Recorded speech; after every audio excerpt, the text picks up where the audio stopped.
scenario. So I've got £250,000 to spend on a buy-to-let property. I can't afford London. Where do I go? Any of you?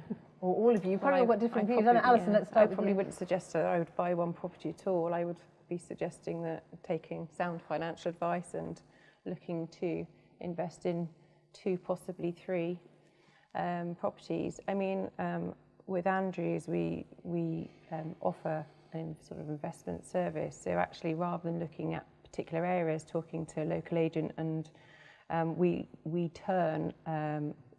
have lots of landlords that do sell and decide not to keep properties long term. So we're always selling investment properties on with tenants in situ, which already have an ongoing rent and yield. So actually using local advice and actually taking on an existing investment property with a tenant in situ, rather than looking at particular areas, is what I would do with it, but actually be looking at investing in 2 or 3 rather than 1. Okay. I think it also depends on your objective as well. You know, you can buy property for yield, or you can buy it for capital growth. So, you know, there's areas in the UK that you can get in excess of 10% yield.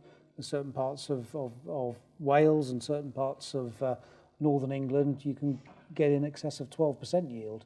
But actually, your capital growth is not going to be great. So it rather depends on what your strategy is. You know, is it for retirement? You know, is it for inheritance tax purposes?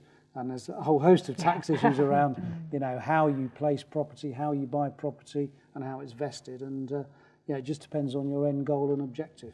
And financial planning at the end of the day, isn't it, Paul? Yeah, I mean, my advice to anybody, if you've got a spare £250,000 sitting around, was the question, because I think a lot of people in the room are wanting to property landlords, and with all the changes in tax and everything, I genuinely would go and seek out solid advice as to what you want your money to do. Because it's one thing having a large lump sum, it's another thing getting it to do what you want it to do. And as Alison has said, as David has said, there are a lot of properties out there. It is about getting the maximum return for whatever you want. And as David said, that might be yield, it might be capital growth, it might be for your pension, but I would go and get strong, solid advice from mortgage advisors to see what best suits your circumstances.